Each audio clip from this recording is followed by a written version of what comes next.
Lusail Stadium, December 2022. A man walks down the tunnel alone. No teammates beside him, no staff trailing behind, just him. Tears on his face. 37 years old. A World Cup just ended without him lifting it. Cristiano Ronaldo has won almost everything football has to offer. 5 Champions Leagues, league titles in England, Spain and Italy, more career goals than anyone in the history of the sport.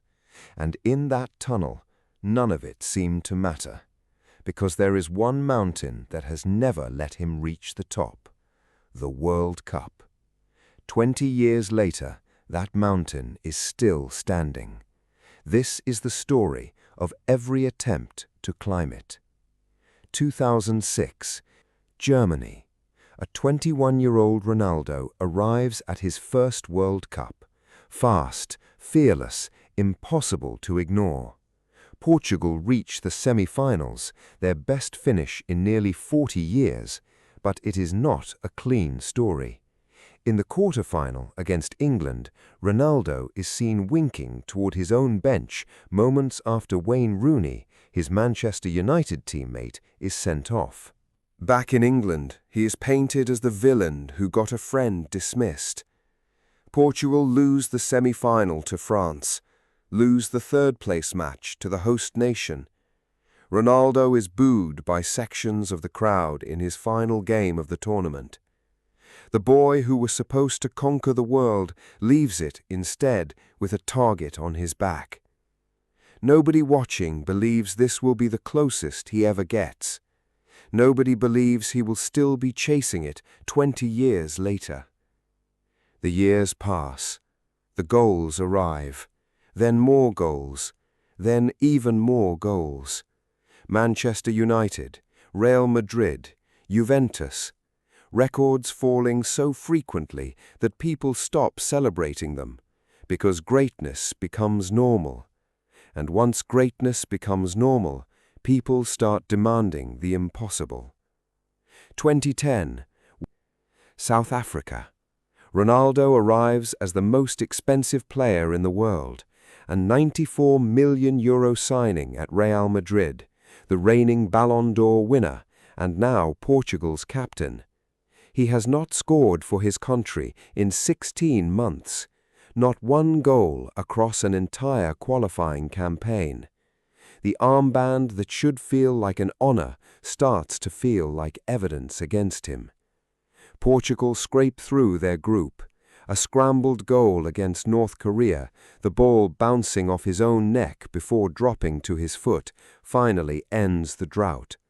It is not the moment he wanted, but it is a goal. Then Spain arrive in the last 16, the eventual champions. Portugal lose 1-0. Ronaldo barely seen for long stretches of the match.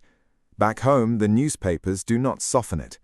One Lisbon daily writes that Ronaldo had left the World Cup without leaving his mark. Another says he had virtually not existed. The most expensive footballer alive returns home to face a question no transfer fee can answer. What happens to a superstar when the only thing missing from his game is the will to fight for a shirt that is not his club's? No trophy, no miracle, just another 4 years of waiting. 2014. Brazil. Ronaldo arrives as the reigning Ballon d'Or holder, fresh off a Champions League win with Madrid. On paper, the best version of himself, but his knee tells a different story. Tendinitis, persistent, untreatable on a tournament timeline. He misses training sessions, he misses warm-up matches. Portugal's own coach tells the press he does not know if his captain will even be fit to play. The World Cup does not care. The World Cup never cares. Portugal open with a 4-0 defeat to Germany, the heaviest scoreline of Ronaldo's entire World Cup career. A draw with the United States follows. Then a late winner against Ghana that changes nothing.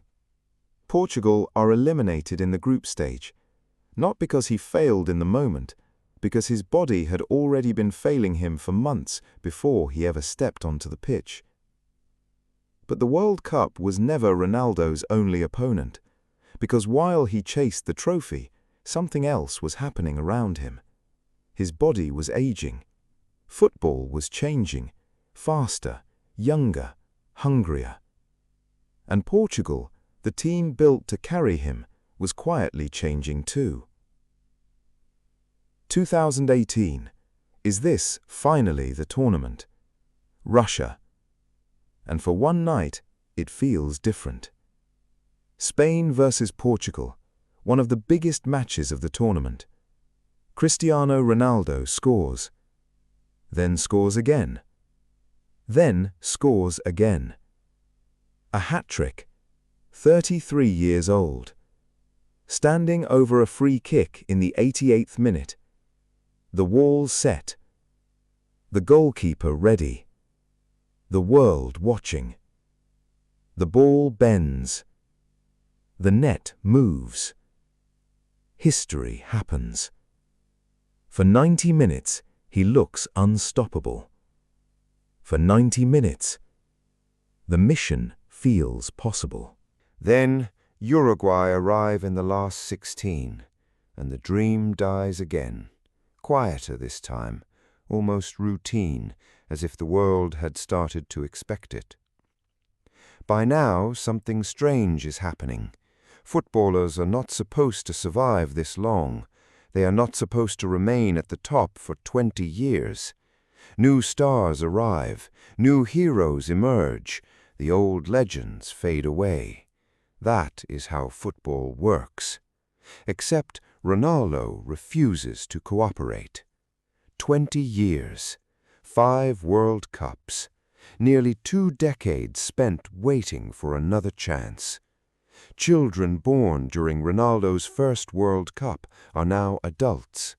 Managers have come and gone. Teammates have retired. Rivals have disappeared. Stadiums have changed. Generations have changed. Football itself has changed. Yet one thing has remained exactly the same. Cristiano Ronaldo, still chasing the same trophy. Because the World Cup was never just another competition. It became the one story his career could never finish. 2022. Qatar. Perhaps the final chance. Perhaps the final chapter. Days before the tournament, an explosive interview airs. Ronaldo accusing Manchester United of betrayal. His future suddenly uncertain. The noise around him louder than ever. He arrives at the World Cup not as a calm elder statesman, but as the center of a storm he created himself. Portugal arrive with one of the strongest squads in their history. Bruno Fernandes, Bernardo Silva, João Felix, Rafael Leao. A generation capable of winning everything. And yet, the story is no longer about Portugal. The story is about Cristiano Ronaldo. Against South Korea, he is substituted and reacts with visible anger. His manager later admits in public that he did not like what he saw. For 20 years, Ronaldo's name was the first one written on Portugal's team sheet. Against Switzerland, for the first time in his international career, it is not. The football world freezes. Cristiano Ronaldo, on the bench at a World Cup. It sounds impossible. Then Gonçalo Ramos, 21 years old, making his first World Cup start, scores a hat-trick. Portugal wins 6-1. Reports surface that Ronaldo threatened to leave the squad entirely. The federation denies it within hours. Whatever the truth, the message is the same. Maybe Portugal have moved on. Maybe football has moved on. Maybe time has finally won. Then comes Morocco. 90 minutes, 1 goal behind. The clock refuses to slow down. Every touch feels like it could be the last one that matters. Portugal push, substitutes arrive. Ronaldo himself comes on, chasing something that will not arrive. Then the whistle blows. Portugal are out.